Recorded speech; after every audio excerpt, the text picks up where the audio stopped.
तो हमारा बहुत दिनों से मतलब वीडियो नहीं आया था और आज हम सीलिंग फैन वाइंडिंग का आपको बताने जा रहे हैं, जिसमें हमने एक सीलिंग फैन लिया है जिसमें उसके स्लॉट की संख्या 14 स्लॉट। तो जैसे 14 स्लॉट बोलते हैं तो बोलने से तो नहीं होगा, उसको देखना होगा। तो ये इस प्रकार से एक क्या चीज़ है, आर्मेचर, ठीक है। इसमें स्लॉट्स, ये जो खांचे हैं दिखाई दे रहे हैं, ये खांचे हैं। अब ये मैंने अब मार्किंग कर दिया यहाँ पर एक तो पेपर लगा करके, इसको हम मैं गिन लेता हूँ 1 2 3 4 5 6 7 8 9 10 11 12 13 14, ठीक है। ये 14 स्लॉट, ठीक है। उसी प्रकार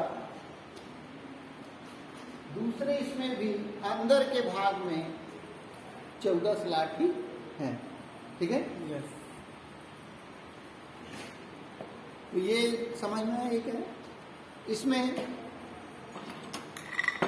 हम और चीज देखते हैं, ये कैपेसिटर, ये कितने माइक्रोफैरेड का है, 2.5 दिख रहा है। उसके बाद में ये बेस कवर, ठीक है। ये बेरिंग 6202 ऊपर वाला, और ये एक बेरिंग है 6201 नीचे वाला, ठीक है। इस पे जो ये कॉइल लगी हुई थी, इस पे हमने इसको कटिंग किया और हमने इस प्रकार से बंच बना करके इसको काउंट कर लिया। कितने का बंच बना, 430 और 410। ये 50-50 का है, ओके। 50, 100, 150, 200, 250, 300, 350, 400 और ये 410, ठीक है।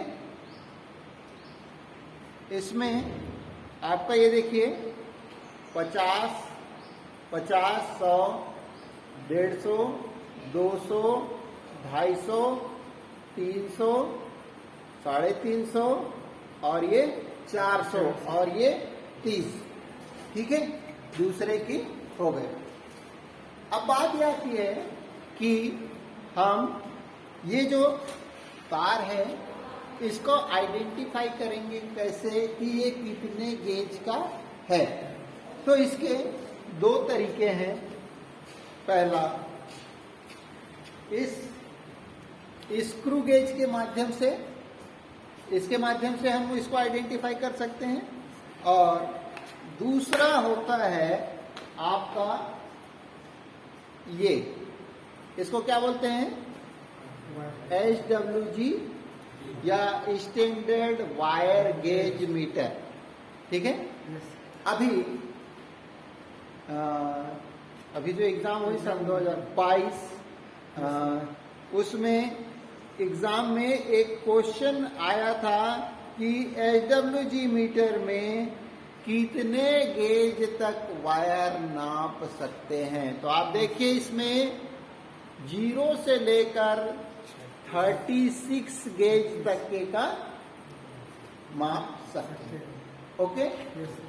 ये आपको कंपटीशन एग्जाम के लिए भी काम आएगा, ठीक है। तो हम सबसे पहले क्या करते हैं कि यहां पर से एक तार ले लेंगे, ऐसे एक निकाल लेंगे, और इसको हम किसी भी, इससे यदि हम यहाँ पर किसी खांचे में डालने लगेंगे तो वो कुछ ना कुछ गेज बताएगा, लेकिन वो गेज गलत होगा। अब बात ये आ रही है कि ये गेज गलत होगा तो सही क्या होगा? तो सही गेज नापने के लिए हमको क्या करना होगा, इस पर एक सुपर एनेमल्ड वार्निश चढ़ा हुआ है। अब वार्निश क्या है ये देखिए, ये दिख रहा है, ये स्टैंडर्ड ब्रांड का हमारे यहाँ वार्निश है, ठीक है। ये वार्निश चढ़ा हुआ है, इस प्रकार का आपका तार आता है, ठीक है। अब इसको हमको गेज मेजर करना है। यदि हम सही में गेज मेजर नहीं करते तो हमारी वाइंडिंग खराब हो सकती है, ओके। तो इसको मेजर करने के लिए इसको हमको क्या करना होगा, इसका इंसुलेशन को जलाना होगा। तो एक माचिस लेंगे और हम इसको इंसुलेशन को जला देंगे, ठीक है। अब जला देंगे, मैंने ये जलाने की प्रक्रिया न करते हुए इसको पहले से ही जला करके रखा है, ठीक है। और इसमें हम गेज में डाल करके देखते हैं, यहाँ जो खांचा है इसमें डाल करके देखते हैं। तो स्वाभाविक सी बात है कि इधर के खांचे बड़े बड़े हैं, ये देखिए 0 नंबर पर डालूंगा तो ये आसानी से चला जाएगा। तो होना क्या चाहिए, होना ये चाहिए कि ना तो एकदम आसानी से चला जाए, ना ही एकदम टाइट जाए। मतलब ऐसा जाना चाहिए कि आसानी से वो जाए भी और निकल भी जाए, ना वो तार छिलाना चाहिए, ना ही टाइट जाएगा तो छिलाएगा, और यदि जबरदस्ती डालेंगे तो छिलाएगा, ठीक है। और यदि ये ढीला होगा तो जाएगा और आसानी से निकल जाएगा।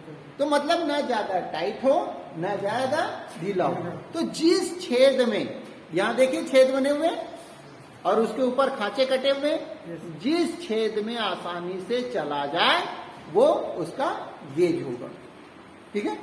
थोड़ा वीडियो लंबा हो सकता है, लेकिन मैं आपको एक ही वीडियो में सारा जानकारी देना चाह रहा हूं, क्योंकि वीडियो अलग अलग हो जाएगा तो आप लोगों को प्रॉब्लम हो, ठीक है।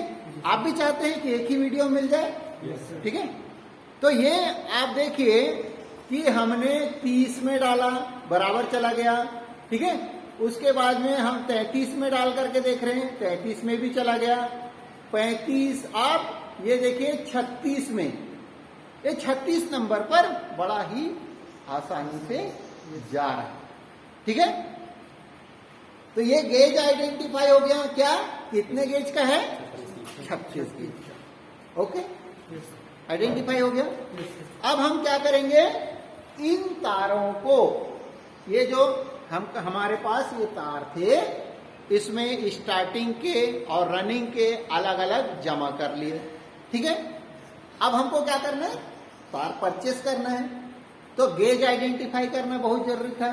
ये आपका स्टैंडर्ड वायर गेज मीटर के माध्यम से आपने क्या कर लिया, गेज आइडेंटिफाई कर लिया, ठीक है।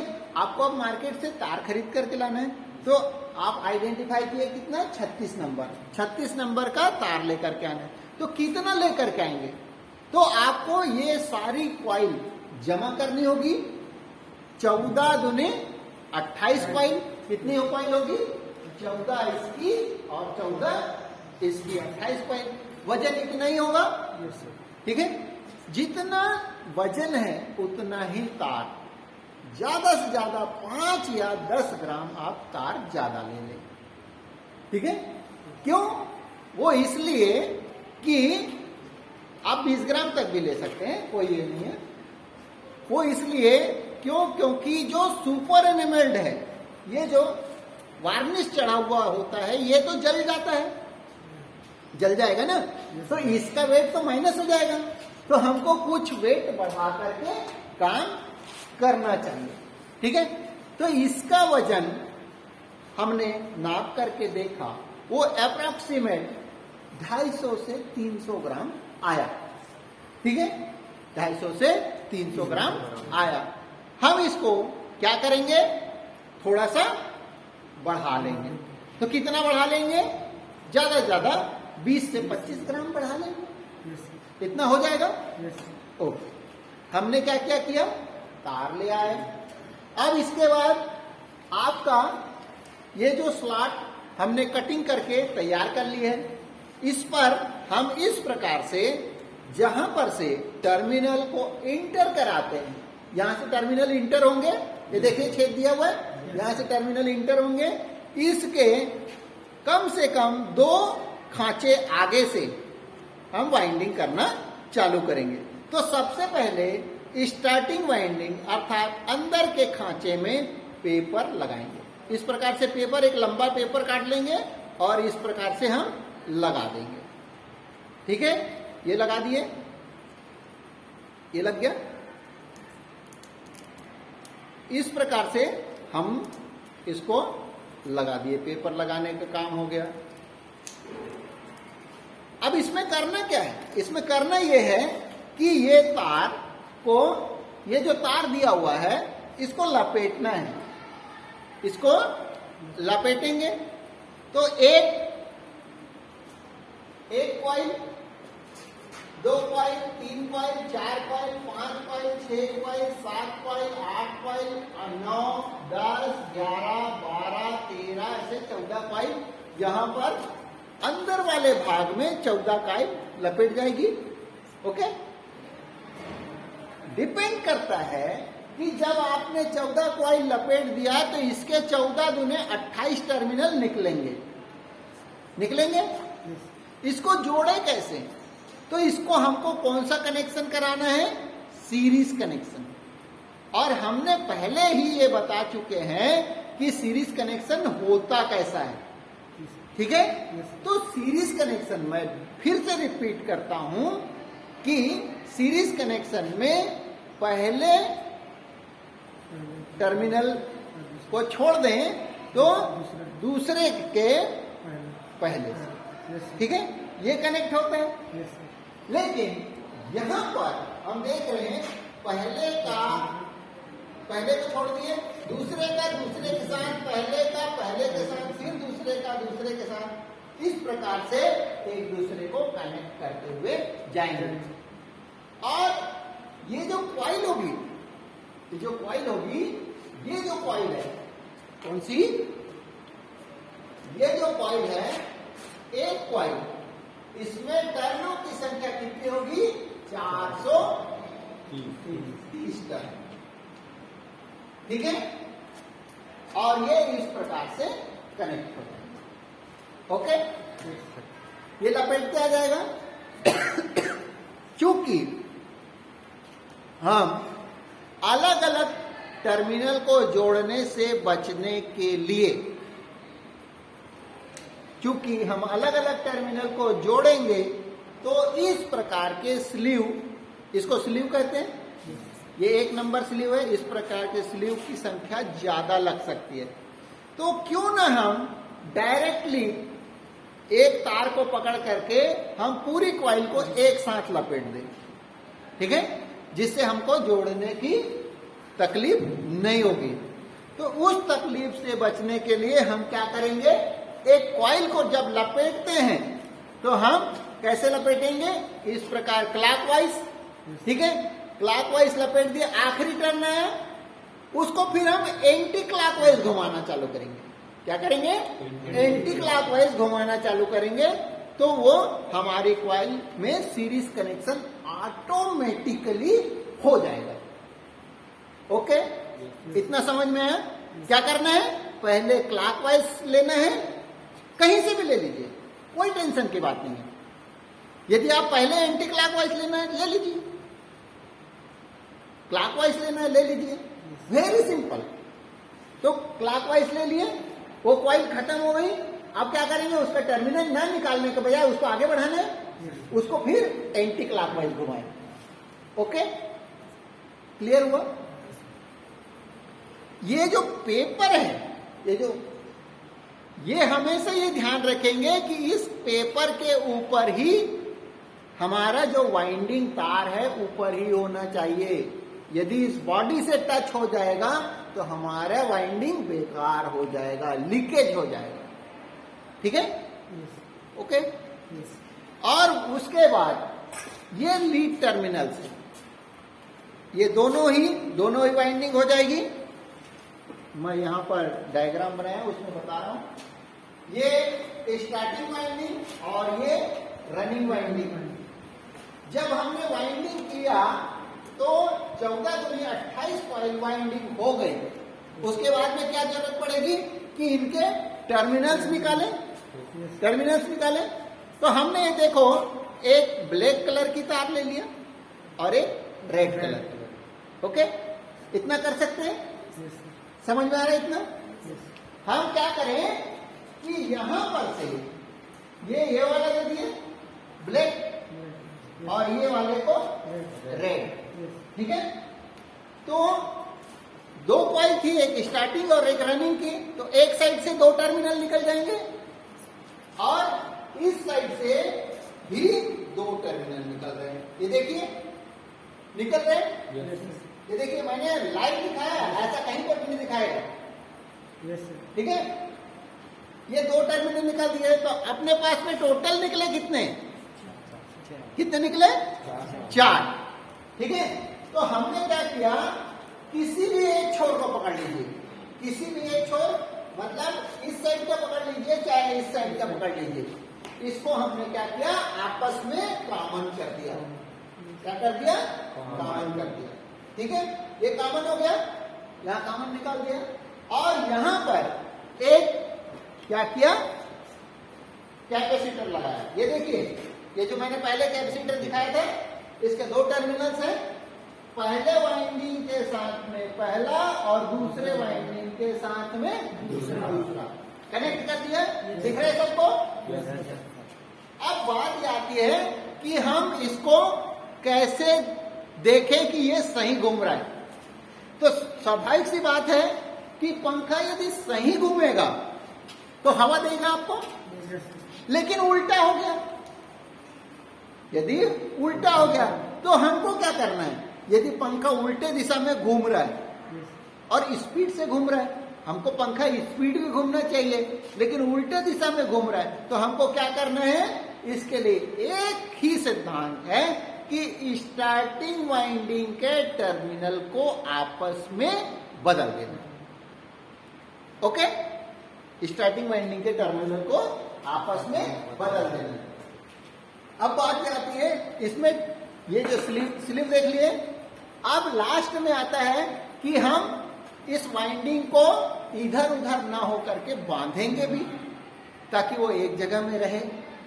उसके बाद में उसकी क्या करेंगे, जब क्लियर हो गया, सब चीज ओके हो गया, मैग्नेट बन रहा है, मैग्नेट बनने के लिए क्या करेंगे, इसमें हम टर्मिनल में सप्लाई दे करके देखेंगे सीरीज टेस्ट लैंप से, और साइड में देखेंगे कि मैग्नेट बन रहा है या नहीं। यहां पर मैग्नेट बनेगा तो आप हेक्साब्लेड को आप यहां पर टिका करके देखेंगे इस प्रकार से, तो यहां पर मैग्नेट बनता हुआ नजर आएगा। इससे आप निश्चिंत हो जाएंगे कि आपका पंखा सही बना। क्लियर? जब तक के मैग्नेट नहीं बनेगा तब तक के आप क्लियर नहीं हो सकते।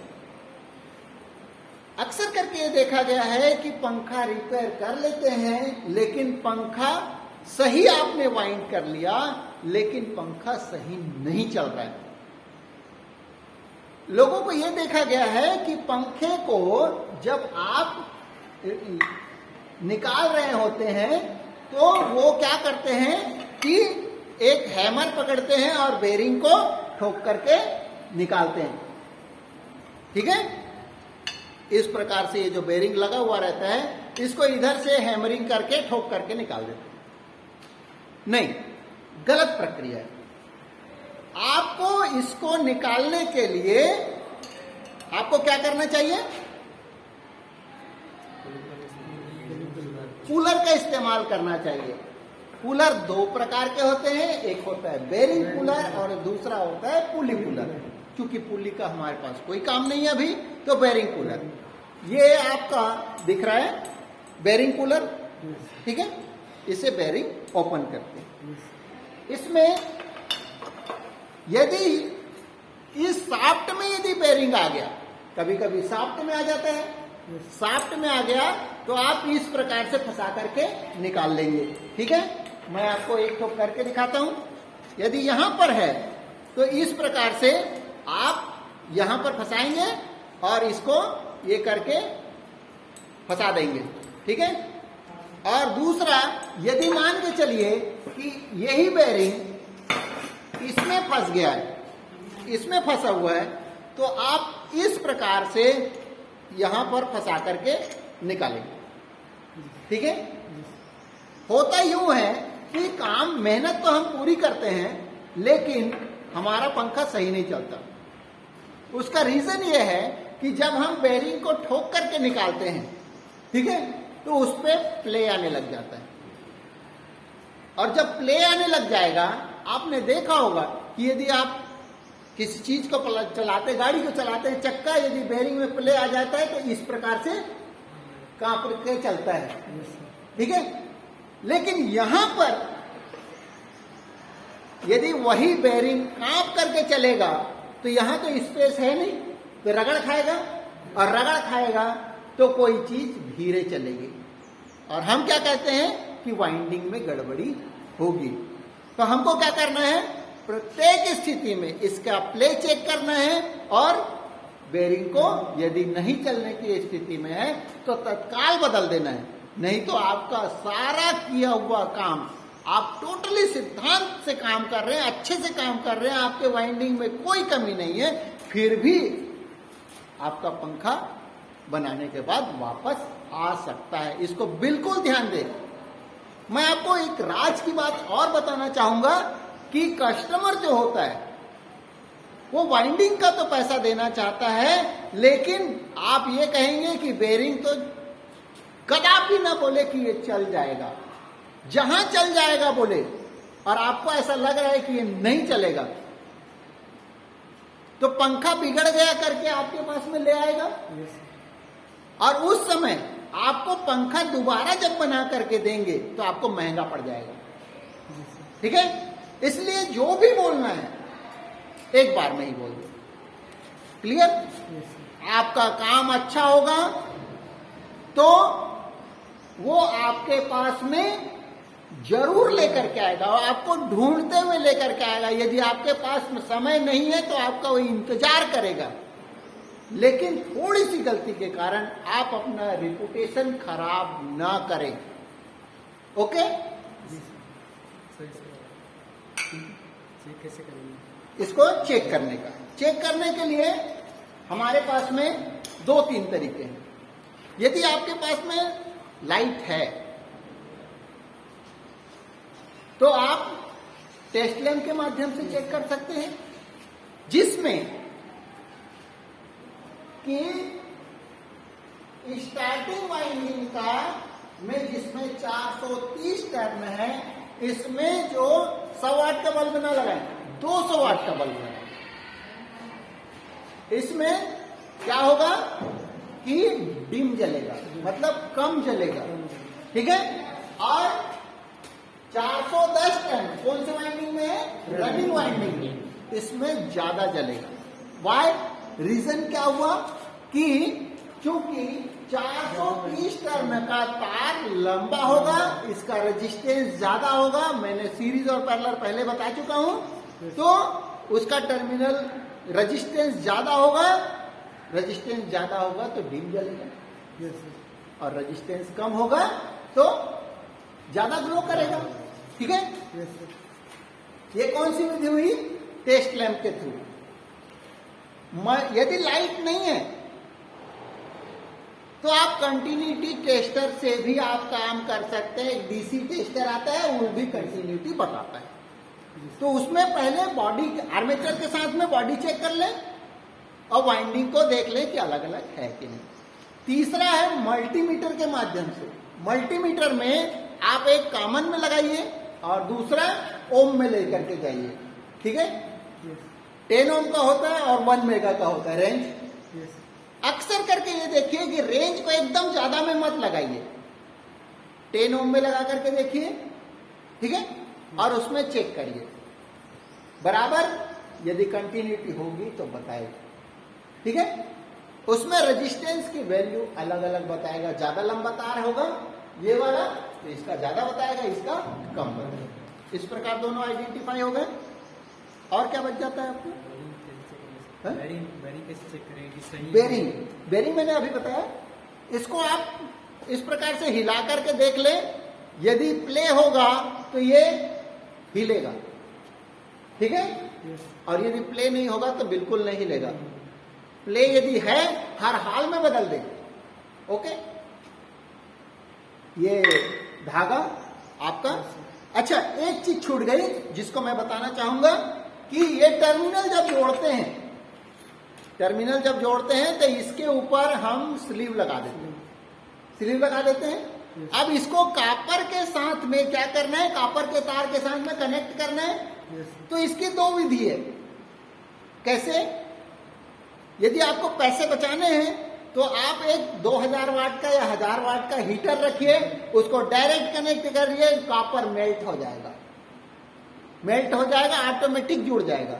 दूसरी विधि यह है कि आप इसको उस तार को रगड़ लीजिए और फ्लेक्स और बिरोजा मिला करके सोल्डरिंग कर दीजिए, ठीक है। अच्छे तरीके से साफ करिए, नहीं तो कभी कभी डीसोल्डर होने के कारण से आपके टर्मिनल्स खराब हो सकते हैं। मतलब थोड़ी सी असावधानी के कारण से आपके पंखा नहीं चल पाएगा। दूसरा, क्योंकि थोड़ा वीडियो लंबा हो रहा है, कोई बात नहीं, लेकिन मैं एक और जानकारी देना चाहूंगा कि आप यदि वाइंडिंग कर रहे हैं तो आप ये देखिए कि आपकी वाइंडिंग कहीं ढीली तो नहीं है। वाइंडिंग ढीली होने से इतना भी टाइट नहीं करना है कि तार तोड़ दिए, ठीक है। क्लियर है ना? इतना भी नहीं पता चला खींच के कर रहे हैं, तार तो कम लगेगा लेकिन टूट जाएंगे तो क्या मतलब।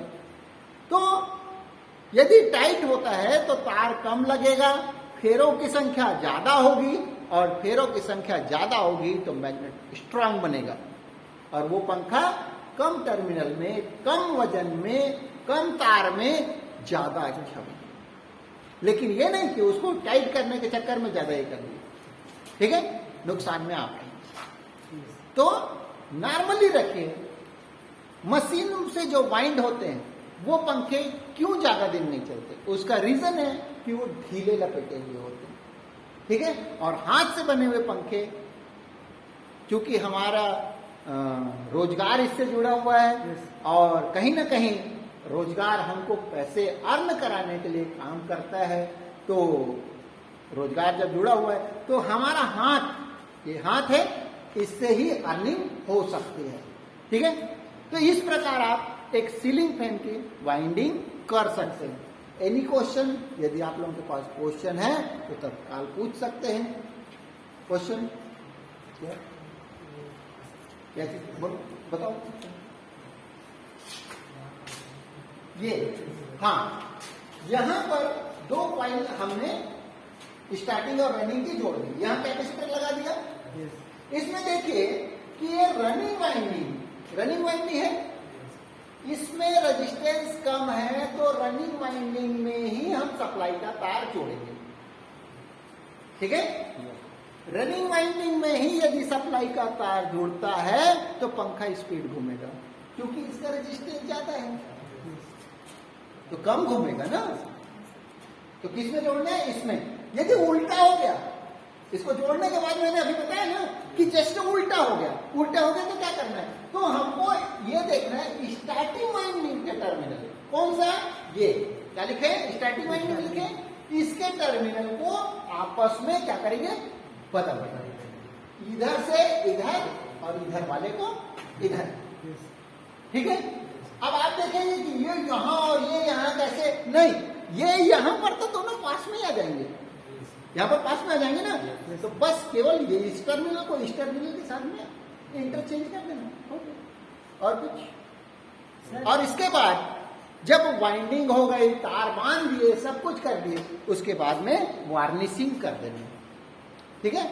उसके बाद में फिट करके आपको चालू करके देखना, ठीक है। ओके, और